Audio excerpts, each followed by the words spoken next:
But this next session, I suppose, is we still want to continue with that futuristic theme. And so I'm here to facilitate this next discussion.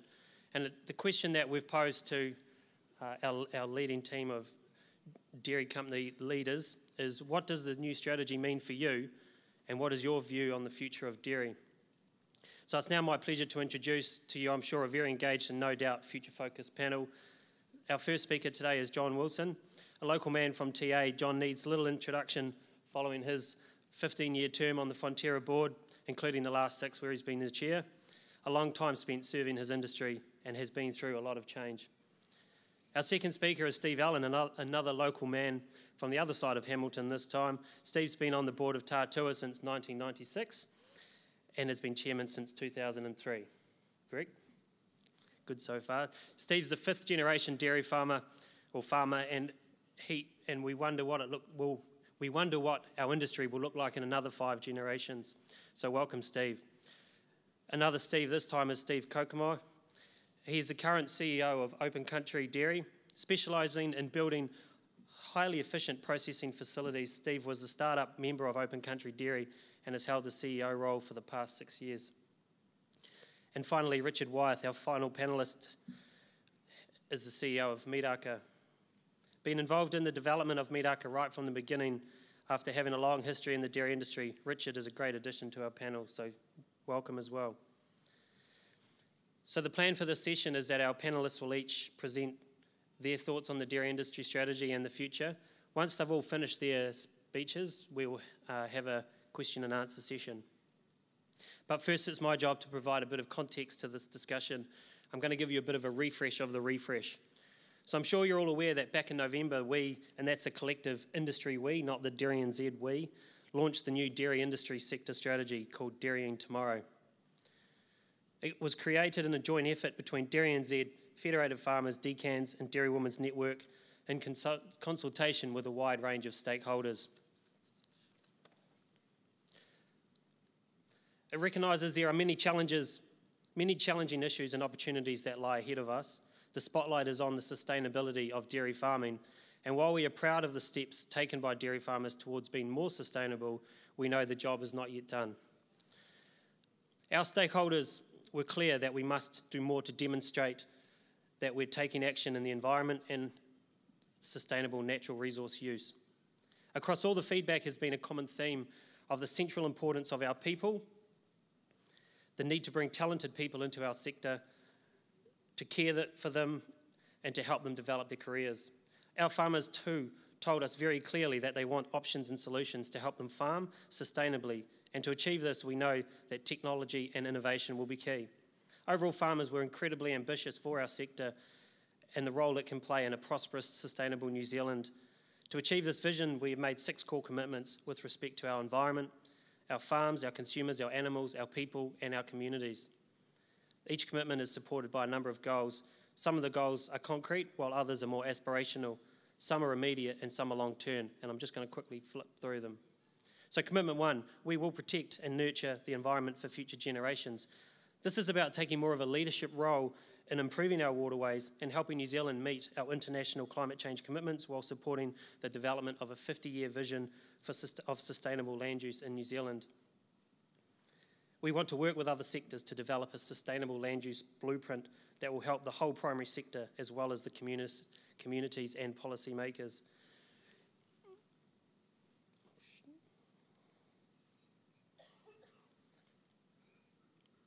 Can you see that? Our second commitment is to build the world's most competitive and resilient dairy farming businesses. Many of our goals under this commitment involve improving farm performance, leveraging new and existing technologies. We also plan to develop initiatives to reduce the risk of biosecurity incursions. Our third commitment is to produce the highest quality and most valued food, dairy nutrition. We will achieve this by continuing to build consumer confidence, and this is where these guys come in, and the safety and integrity of our New Zealand dairy products, while growing New Zealand's dairy exports access to open dairy markets and promoting the unique value proposition of our New Zealand milk. Our fourth commitment is to be world leading in on-farm animal care. We will achieve this commitment by creating a future-focused framework that ensures every animal is valued and treated with care and respect. Our fifth commitment, we will build great workplaces for New Zealand's most talented workforce. By 2025, we will ensure all farm businesses have best employment practices in place. We want the dairy sector to be seen as a quality work environment operated by vibrant and proficient farm teams. This is essential in attracting skilled and passionate people that we need. Programs to be implemented aim to support new entrants into the sector, our rural communities to build governance and management skills through diversity and through leadership. And our final sixth commitment is we want to help grow vibrant and prosperous communities. All these commitments aim to ensure dairy farming creates social and economic value for New Zealand's urban and rural communities. But we also wanted to specifically focus on other ways in which dairy can support vibrant and prosperous communities in our regions. This includes efforts to strengthen community connections and leadership and helping our regional communities secure infrastructure and services necessary for their economic and social well-being. We will build trust through being open and transparent. To hold ourselves to account, we have set a goal for the sector to become a highly trusted business sector. So we see a decade ahead as being transformational for the sector. What we are committing to is proactive leadership through our commitments to really improve lives through dairy.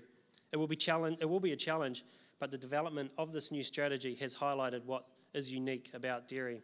It has highlighted that many of dairy's future challenges and opportunity are shared with other sectors and all of New Zealand. It's going to be a collaborative effort and an exciting opportunity for our sector to prove it's not just about talk. And now what we are here for, to hear what our dairy processing leaders see about our future.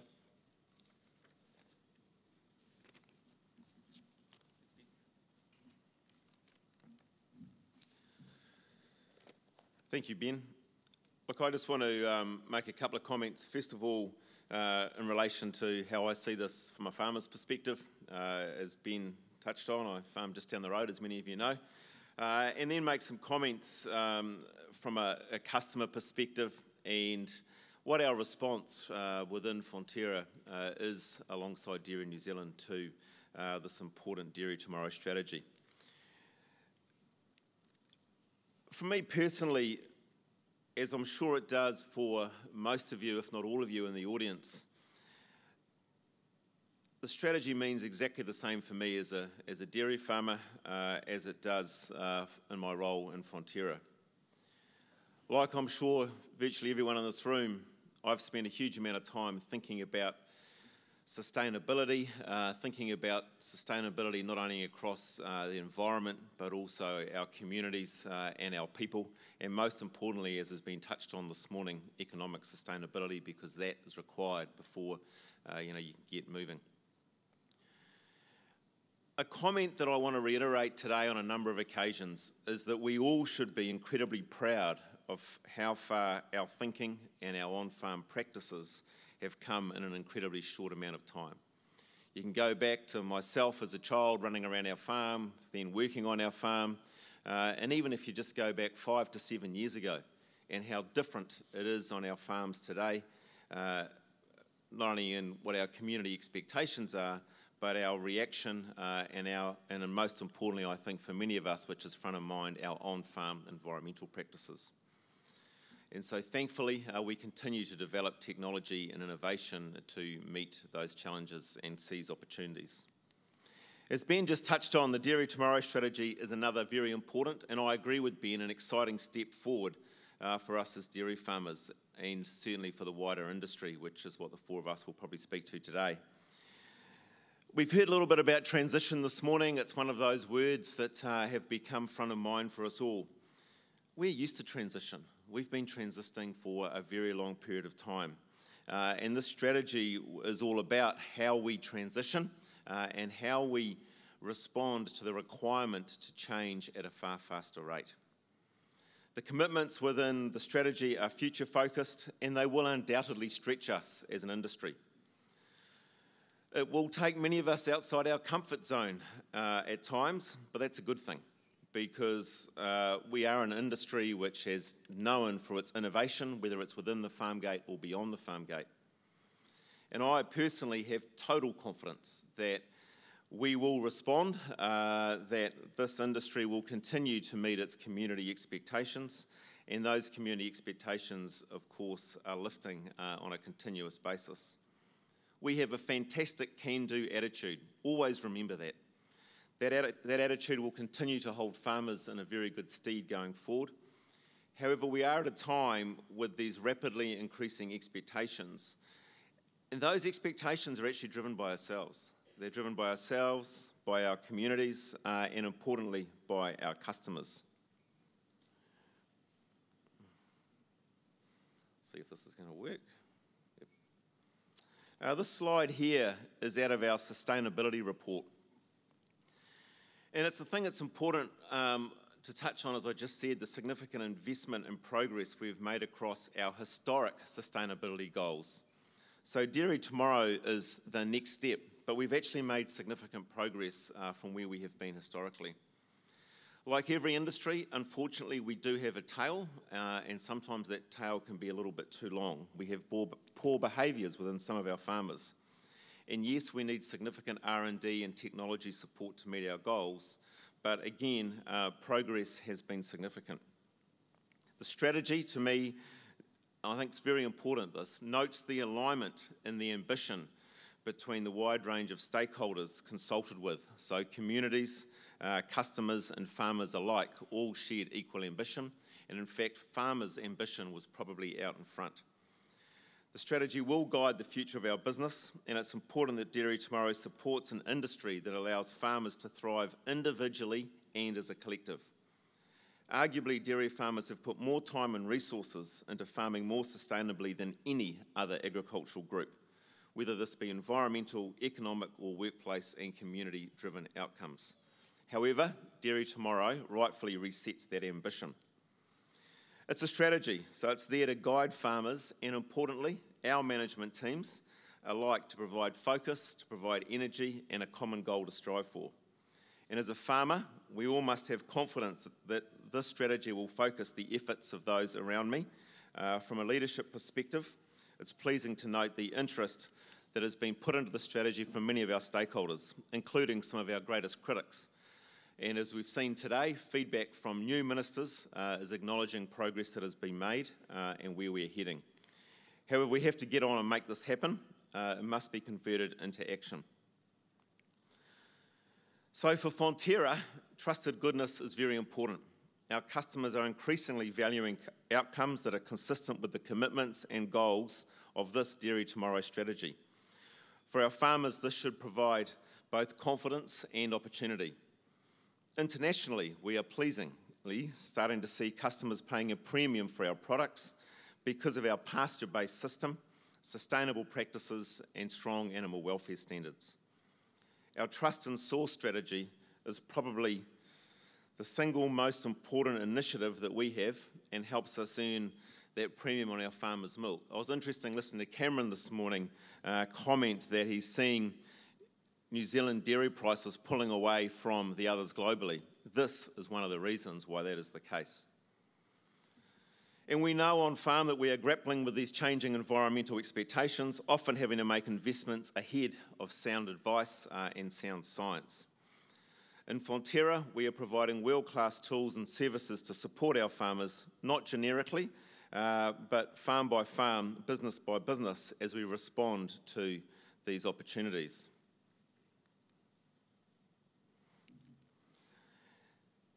By way of example, our Te Aki program. This has been set up to support our farmers to develop tailored farm environment plans that will take into account regulation, market requirements and on-farm goals. It's carried out by sitting down one-on-one with our farmers, using data collected over time and tools such as spatial GIS. The advisor will sit down and discuss particular farm and agree with you a suite of actions that you personally have bought into that will be workable for your business. I personally have just been through this in our own farm where we undertook a farm environment plan. Frankly, I was blown away with the detail that was gone into, the solution focus that the sustainability team, how comprehensive the process was, and what a trusting relationship I believe will help to be built between farmers and the sustainability advisors. On another level, as chairman, I am frankly a little bit concerned as the amount of resource that's going to be required as all of our farmers start to embark on these farm environment plans. And if you haven't, I really encourage you to get involved. I think you'll find it a very worthwhile opportunity. And in actual fact, I think will provide a lot of surety to you and your businesses. But we'll not only provide farm environment plans for our farmers, but continue to develop solutions to assist, whether it is through Aggregate, the digital dairy diary, range of farm source tools, and importantly, ensuring tight collaboration between Fonterra and Dairy New Zealand. The benefits of dairying impact well beyond our farm gates. Making a difference in our community, our workforce, and our entire economy are essential to us. Yes, we have a lot of work to do to continue to tell our story. But I believe the Dairy Tomorrow strategy provides impetus and direction to do just that, domestically here, but also critically, our highly efficient pasture-based farming systems producing highly nutritious dairy products is purposely right at the centre of the strategy. Our customers are demanding this, and I know that our farmers are demanding it. So I'm confident that the strategy will force the right discussions here within New Zealand and generate support for the value that dairy brings across the platforms of economic, of environmental, of our workplaces, and importantly within our communities. As I said earlier, we have to now make this happen. It must be converted into action, so we all have a part to play in this. Just finally, Ben, I'd just like to acknowledge the work that has been done by Tim and his team and many others that have been involved in forming up the strategy, and certainly, most importantly, to many of you as farmers who got involved in this process. As I said, it's been a very thorough and interesting process, and we've now got to make it happen. So I look forward to that. Thank you.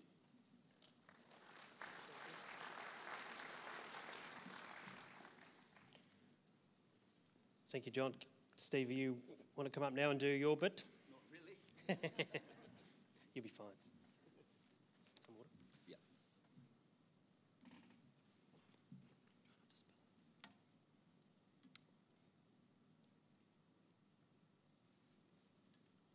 Thanks, Ben. We're going right to the... Yeah, yep, that's the one. Well, good afternoon, everyone. Firstly, thanks very much for the opportunity to speak.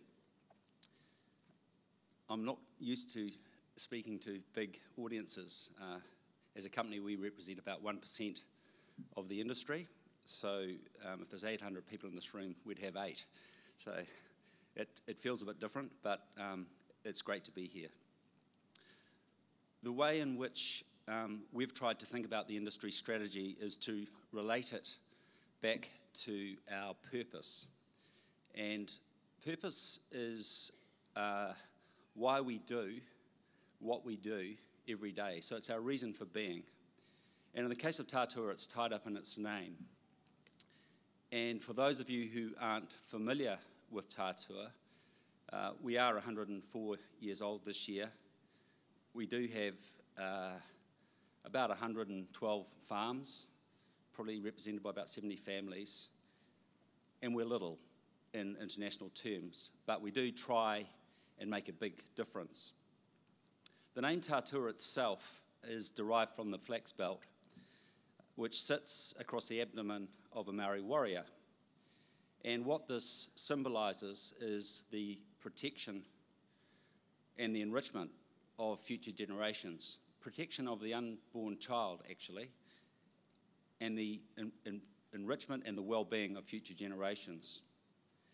In addition, the Tatua has some other functions that it symbolises, and those include the holding of knowledge. And the holding of knowledge particularly in 2 areas. Firstly, what is good for the well-being of people, and what is not so good for the well-being of people. And secondly, what is good for the environment, and what is not so good for the environment. So we try and hold that knowledge. So from a purpose point of view, we're completely on board, Tim and Jim, wherever you are. This industry strategy, the commitments, completely line up with our fundamental purpose and our values.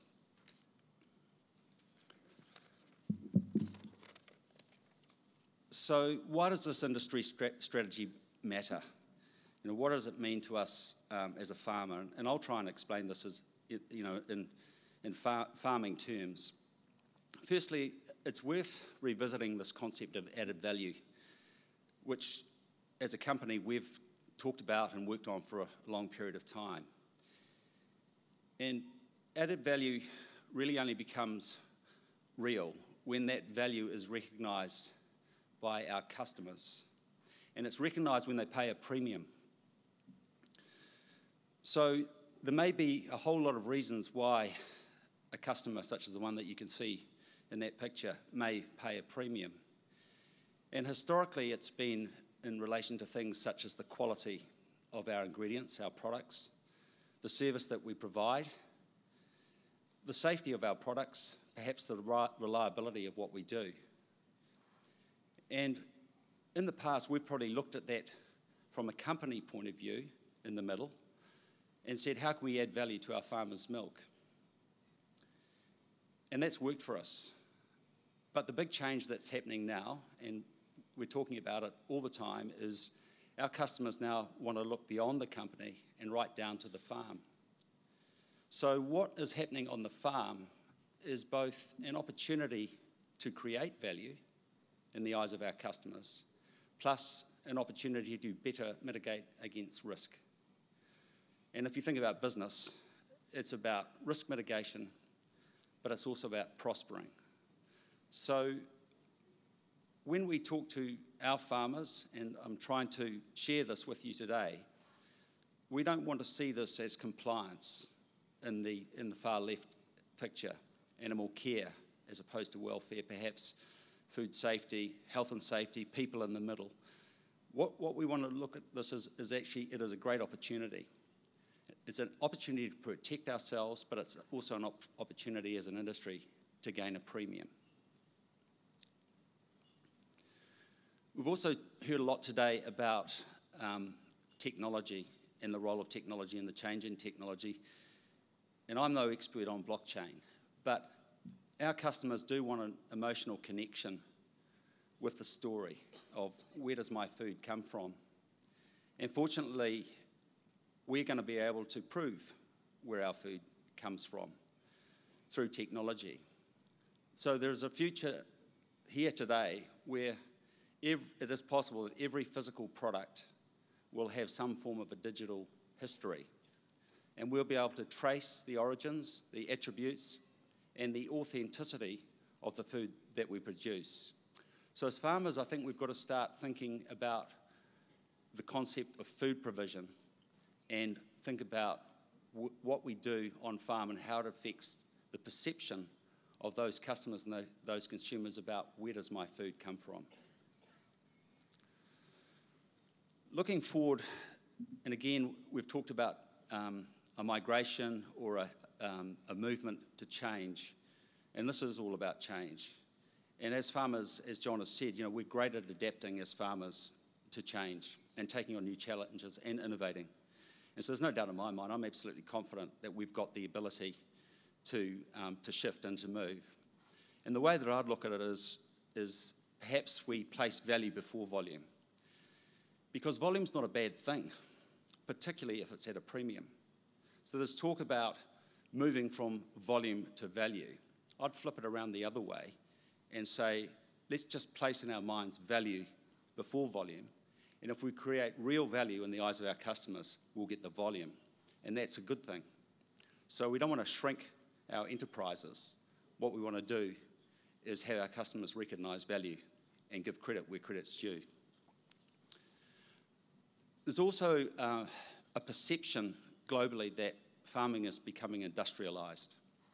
And so again, from a farmer's perspective, we need to shift our thinking to that of premium food provision. And don't get caught up in the race to the bottom. in terms of trying to compete with some of the new technologies that will be at incredibly low cost and may not have the same level of credibility or verification than perhaps our premium food does have, particularly where we can show the provenance. Some of the language that we use is important. I think we're moving from a trading nation to one that is built on lasting relationships based on our story. We have to stop environmental deterioration and move to protection and restoration. And as an industry and as a nation, we've got to become less defensive and reactive and more constructive, proactive and collaborative. And we heard that this morning. We need to get on the front foot.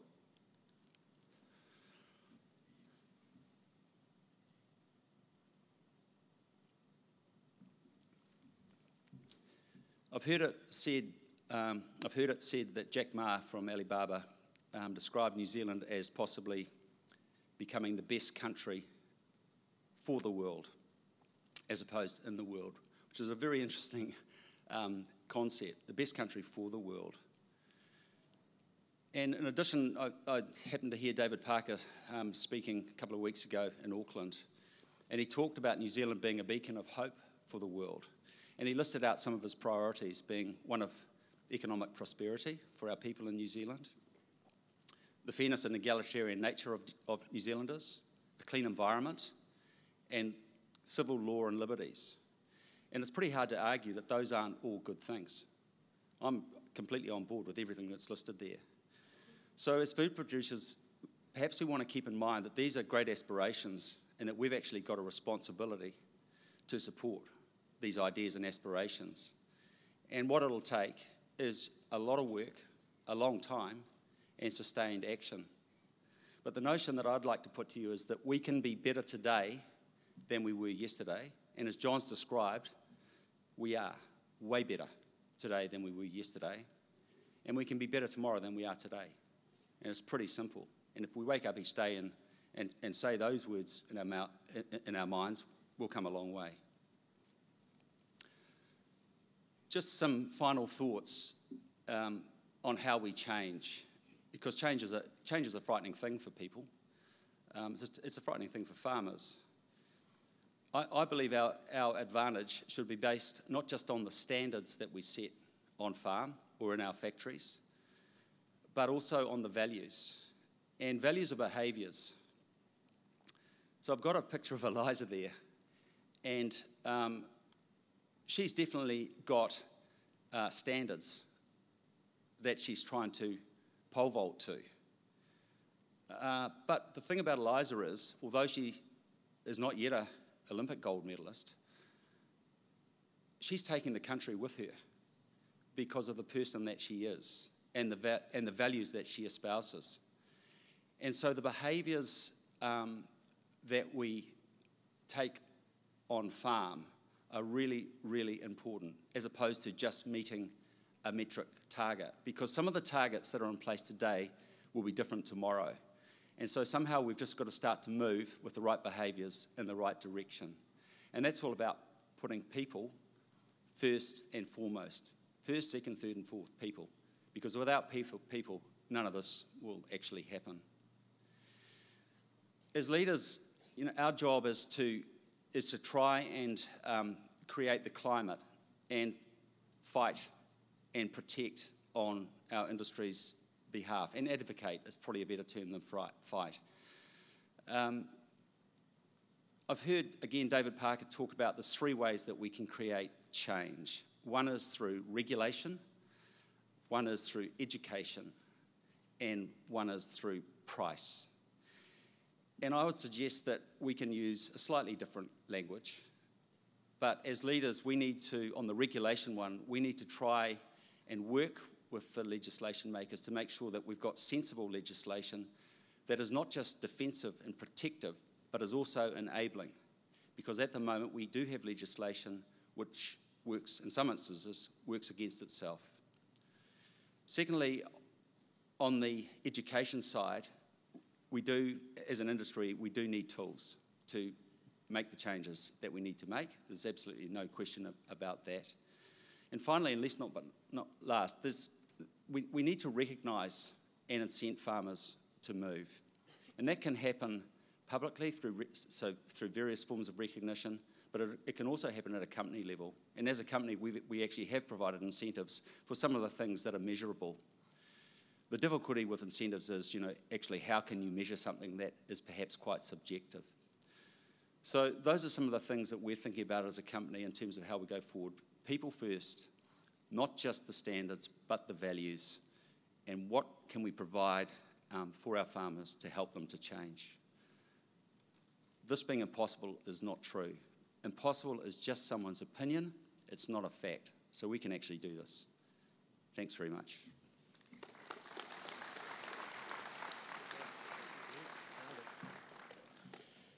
He spoke like he'd been doing it for years. Well done, thank you. Can I now ask the next Steve to come up and you share your story now? Thanks. Yeah, quite a difficult one to follow. Steve Allen with these 100 odd years, I guess, being in business. We're a little bit different, open country dairy. So just for those that don't know enough about our business, I guess, we've only been operating for just over a decade now, and yeah, a bit bigger on scale, I guess. This season coming, we'll be processing just over 1.8 billion litres and have just on 1,000 farmers supplying us going forward. So I guess if you look at our strategy, it's been about, how do we, I guess, spend capital wisely in the industry, which we've been focusing on, has been a big key for us. And like a lot of our other partners, I guess, we've certainly fixed in New Zealand, everything we invest is in this country. We have no people offshore. Everything's managed from here.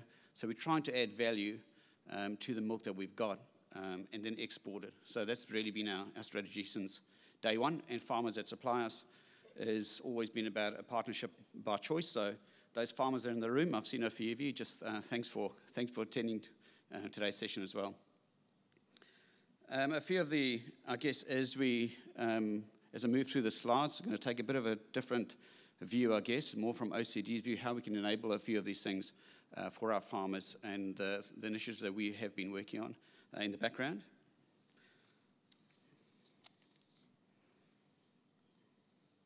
So I guess looking at the, the DairyNZ strategy, it's clear that we can't fault any of those 6 key topics.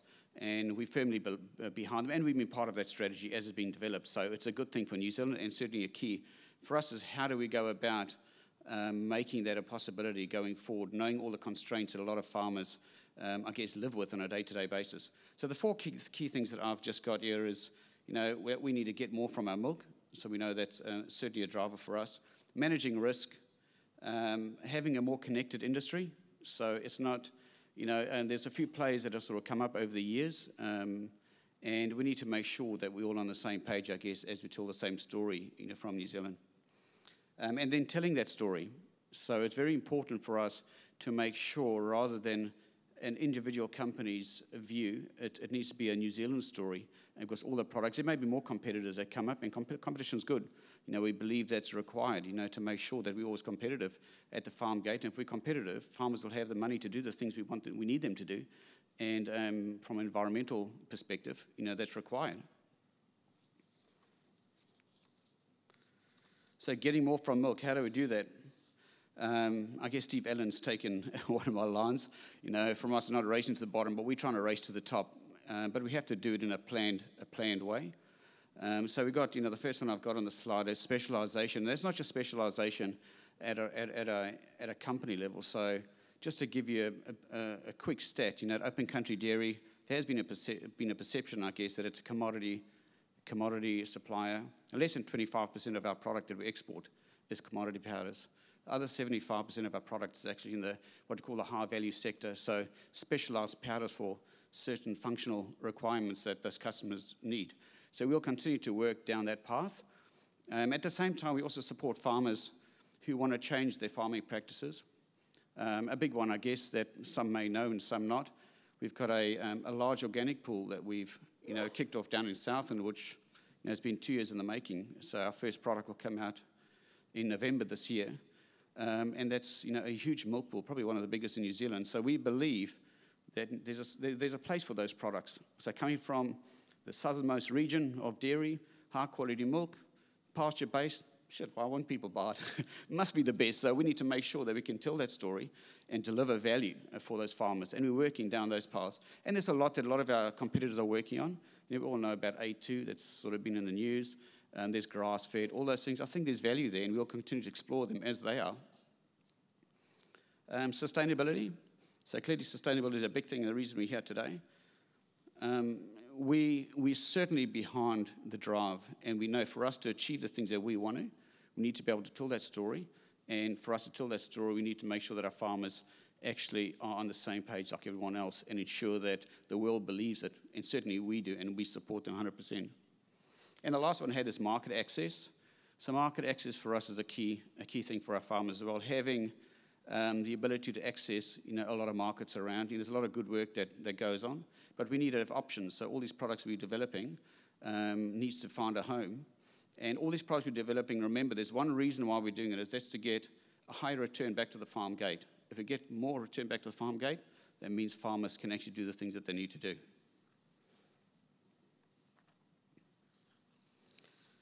And I guess another thing, getting more from milk is another point that I don't have there, but it's really about the science and the good work that DairyNZ has been doing. Getting higher productivity from animals on farm, all the work around feed, what we can do going forward. These are all the things that are going to help on our story and our drive as we move forward. The second point is about managing risk. So clearly there are, certainly just over the last 2 seasons, we've noticed it, just from a climate perspective.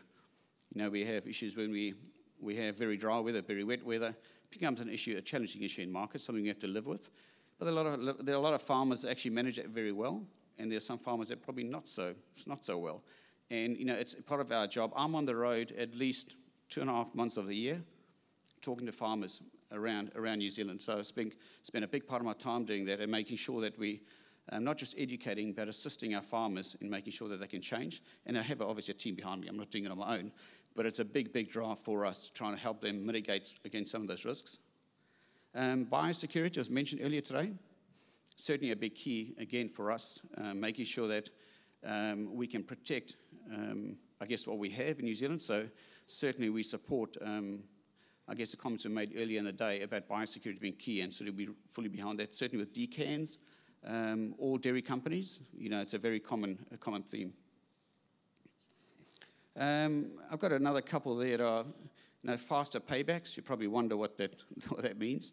So open country, we have over the last probably 4 seasons now changed the way we pay our farmers as well.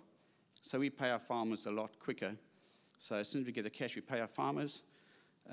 We don't see why money needs to be in the bank. If we've been paid, we return it directly to our farm base, so that farmers then can use that cash rather than borrowing from the bank. So there's a lot of things that we're trying to do to make sure that cash flow is key. Once again, for the same drive, just to make sure that they can be competitive, I guess, and also get the jobs done that they need to. And then reducing volatility. Also, a tool that we've rolled out over the years, and that's pretty much about trying to fix prices into the future at a level that's above, the required, I suppose, costs on farm. So it doesn't suit everybody, but for some farmers who want certainty going out, it gives them the ability to manage their business a lot better, focus on farming, rather than be wondering what the hell the market's going to do in the next 12 or 18 months. So we're providing a lot of those tools for the farmers. And the reason we've been able to do that is as our scales sort of got out there, we've been able to offer those tools to customers. So it has to be a back-to-back agreement with our farmers and customers that works for both. I think as far as the risk, those are the key ones. The connected industry, the reason I've got this funnel, there's been a lot of talk about this.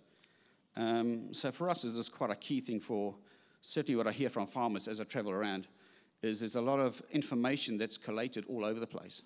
So there's no one system, I guess, that farmers can access really, really quickly. So we have a lot of tools. We've had an app that was developed probably going our 3rd season now. So farmers use their mobile app. They can see what all their productivity is, what the milk quality is, and all that sort of stuff. But what they struggle with is having to fill out paperwork for us as a processor, because we've accepted that there's some responsibility that we need to take, and we'll drive that. And then filling out paperwork for the dairy assessor, then filling out paperwork for the council, and a lot of it's just about duplication. So we're trying to get some sort of clarity around that, and how do we bring it all together and just make it easier so we can farm. And I heard some mention of overseer earlier this morning. It's interesting to hear that there's going to be a bit more develop on that, because I think we need a tool where, not just as at a company level, but as a dairy industry level, we have consistency. And then the last one I want to go through is telling the New Zealand story together. So, our pasture-based, high-level animal welfare, all of these things we do well. I go and talk to farmers, and there is a minority of farmers, that we struggle with, and we make sure that we educate, and if they don't get on, then we don't pick up their milk, and they're notified. That's as clear as that. So we do follow those sort of principles, but we do a lot of good stuff. And what I found from a company perspective, each company has messages, but me personally anyway, I don't see a powerful message out there, for the dairy industry as a whole. So, what I'd like to see, I guess, for our farmers, and what I'm hearing is, how do we tell all this good story to the New Zealand public and, I suppose, the customers that we supply? Remember, 98% of our product is exported. It's not sold in this country. So we need to make sure the message keeps getting out there. So that's pretty much the 4 points I wanted to cover in my 10 minutes. I'll hand over. Thank you. Thank you, Steve. And for our final speaker, can I now invite Richard to come up to the stage?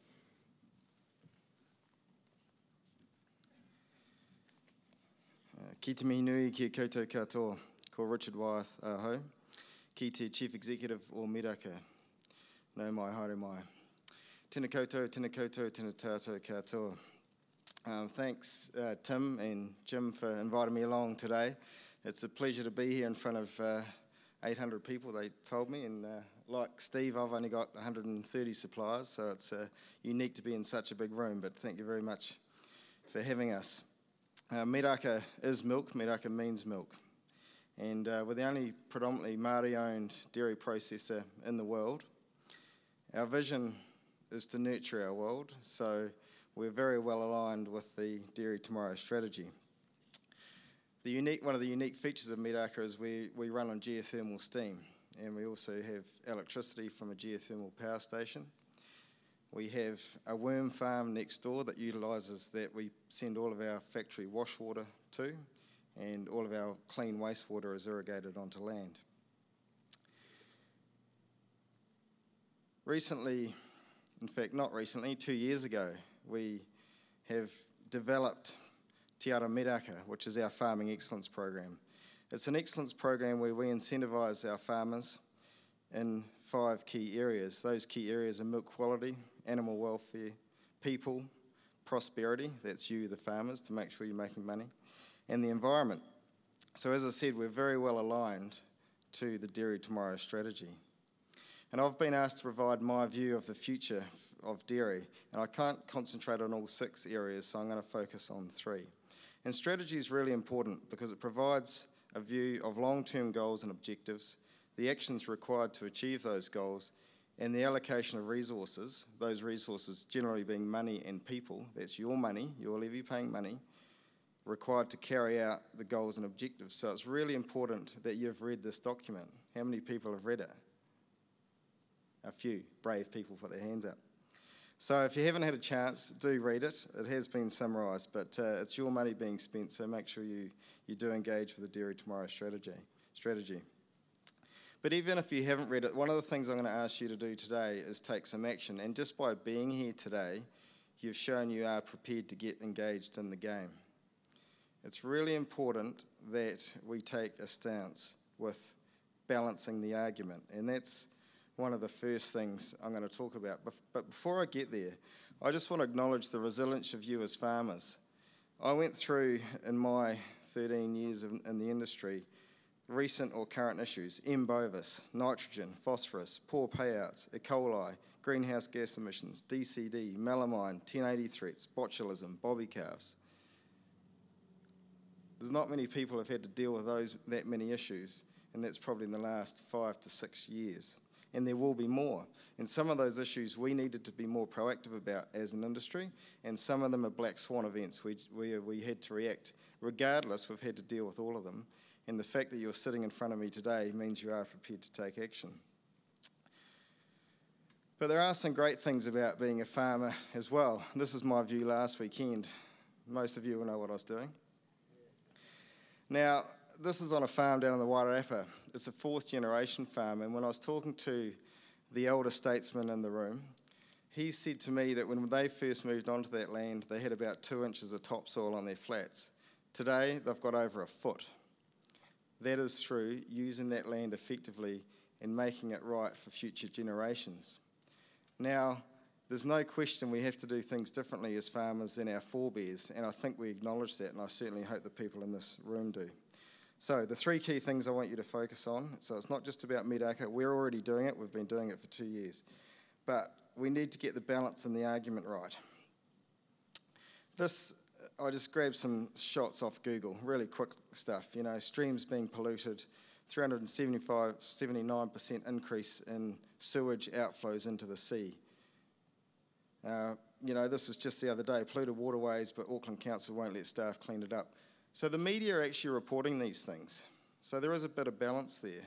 The issue is that when the hammer comes down, farmers are pretty easy to get hammered, unfortunately.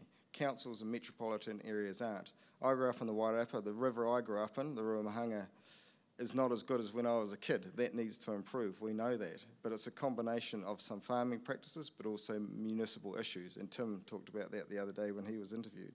So it's important to balance the argument. And I think one of the key things we need to do is get you guys doing that.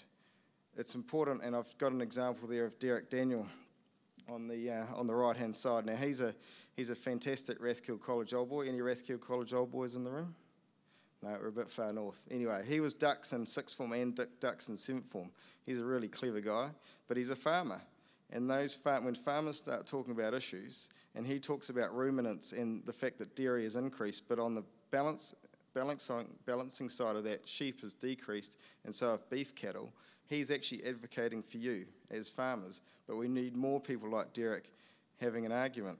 My cousin Matt's a sheep and beef farmer down in Masterton. He's on Facebook now inviting a townie to dinner. That's what he's doing at the coalface to try and change the argument.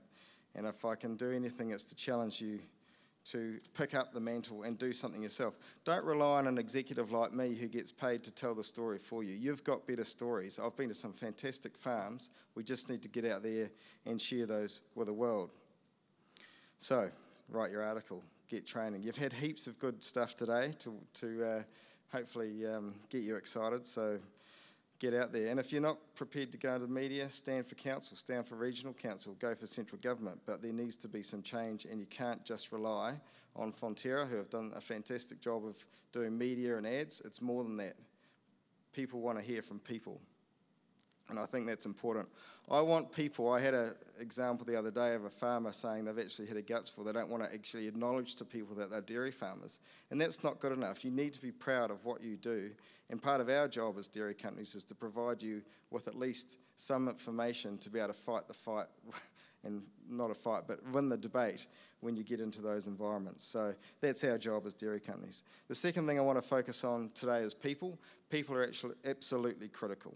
And, you know, on the news today, 1,200 people short to pluck kiwi fruit off vines over in the Bay of Plenty.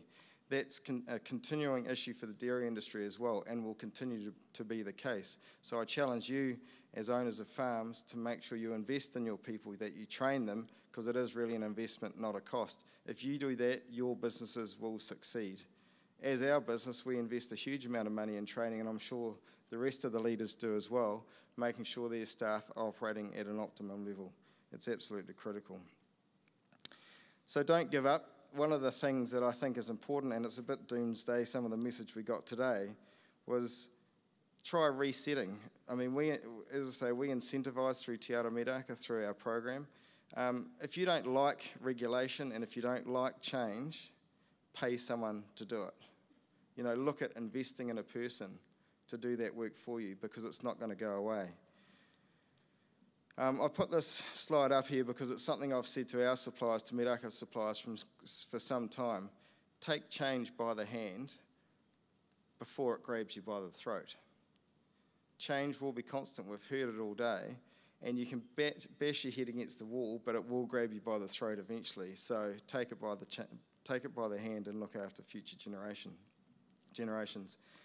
The other thing I wanted to talk about was customers, and it's critical. We've very recently launched Fonterra, which is our natural smoothie blend. Consumers, when you get into consumer space, when you're taking dairy milk powder direct to consumers like we are with Fonterra, this has got milk powder, oats, honey, fruits and vegetables all combined for a natural smoothie blend. Very niche lifestyle market. We knew there would be some pushback from lifestylers against dairy. The first question we often get asked when we introduce this to stores, to customers, is, have you got a gluten-free, dairy-free option? That is the reality of working directly with consumers. We knew that would happen. We didn't expect it would be as big as it is. So we've been developing that product to sit alongside our Fonterra current products that do all have dairy in them. But you can't be blind to what the consumers want. I think that's really, really important. So, as I say, I think one of the challenges we face as we push up the value chain is we want a flat curve, because most of you, if you're consumers, you buy things pretty evenly for 12 months of the year. In New Zealand, we have a very good spring curve, which looks like that, and there's certain times of the year when we just don't have milk available.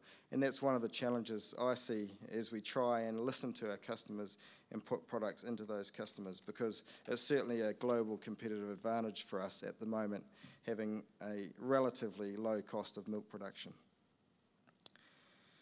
But there is positives. At the end of the day, we've got 9 billion people to feed by 2050, if you believe all the numbers.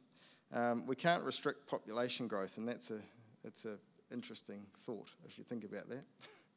We can't do that, so we need to feed them, and that's where you guys are very important. And science will come to the rescue, hopefully. It certainly developed fertiliser, which means we've fed 3 to 4 extra billion people.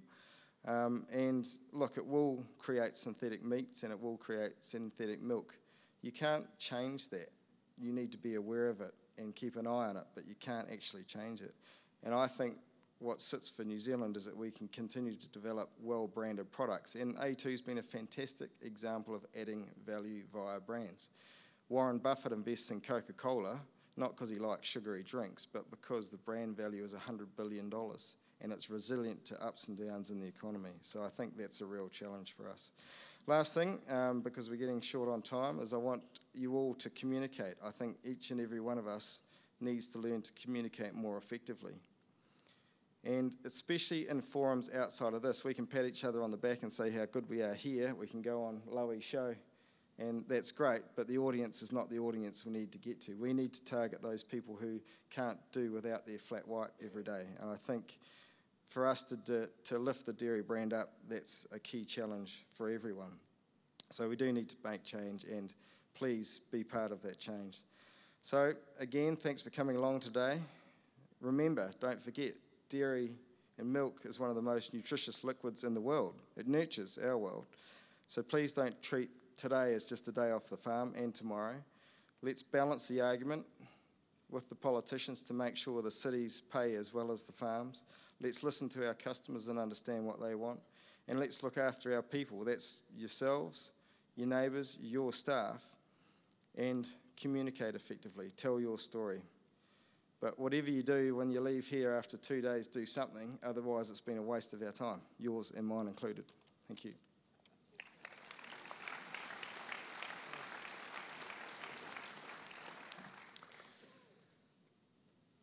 So thanks very much to you four over there for your presentations. There's been certainly a lot of similarities, but some differences as well. But I think the overall theme is that the dairy industry strategy is now starting to be woven into the DNA of each of the individual companies, processes, and the wider industry. So that's a great thing to see. Now, We are running a little bit short on time. Are there any absolute burning questions that anybody would like to ask?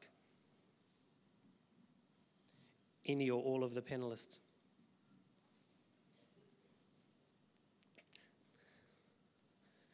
Tracy, you're it. Thanks, Ben. Tracy Brown, Matamata. The Dairy Tomorrow strategy is obviously a real big picture.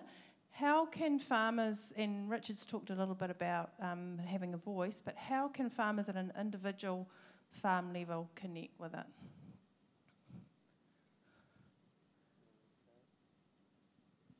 Yeah, Tracy, the first thing I'd say is get involved in the discussions which Dairy New Zealand will be leading immediately, because the reality here is it is a strategy, and to get the meat on those bones and to get action, it requires farmers getting involved and getting plans in place for what need to be done. You've heard across the whole four of us that there's significant support to support farmers, to support the work that's occurring in communities, but the reality is, as farmers, we need to get involved alongside Dairy New Zealand. Do what we've always done. Work together, work collectively, come up with solutions, because we will do that. Yeah, look, probably not a lot to add. I know from our perspective, it will be farm by farm. I think farmers actually deserve that.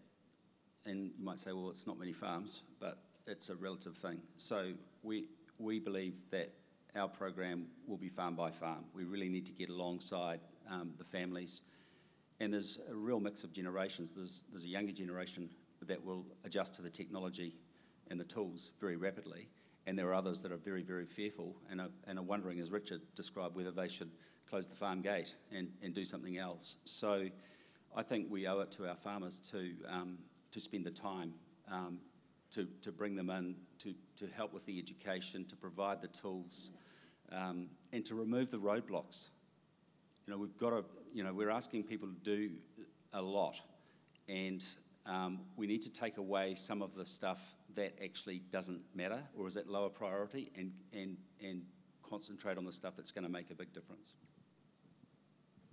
I don't have much to add, really. I suppose, when there's plan changes and things like that coming through, what I have actually noticed over the last few years is that in the meetings, even just recently, just last month when I was doing our last round of supply meetings, down in Southland, it was raised, one of our farmers raised an issue on some of the challenges they're going to be facing, and well, what are we going to do about it as a company?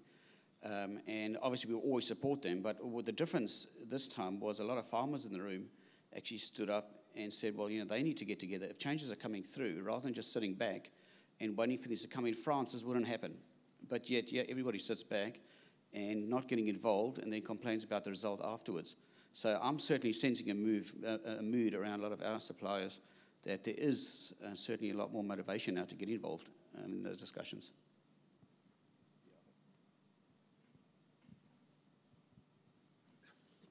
Just before we finish, in a sentence, like we've talked about bringing people along, we've talked about people that buy into the strategy. What do you, as individual processing companies, believe your role is in terms of working with farmers or dealing with farmers who are not willing to jump on the bandwagon with us and be part of this new strategy, farmers and or other processors? Oh, it's really simple. We've got standards and we have to get everybody on board. You do that by working alongside people. But ultimately, Ben and Fonterra has been notifying farmers where they are not meeting standards, and we won't pick up milk. And that's the ultimate. But really, it's about getting alongside farmers, encouraging them, as Steve's touched on, work one-on-one with farmers, get these farm environment plans in place, and work very closely together, and particularly the role that DairyNZ has to play. The information's out there. I actually think it's a very exciting time, lots of opportunity, but if you're not close to the information, if you don't reach out, if you don't seek help, then of course it's an anxious time. Our focus will be on the people component. Where you have really highly engaged people, you get high discretionary effort. So if we can really get alongside our people, get them engaged, get them excited, take away the fear, we'll get the effort. Of that, there is no doubt. So we're going to focus on the people and the engagement. Yeah, I agree. We have been talking to farmers for many years now, so it's nothing new. A lot of these things aren't new to our farm base.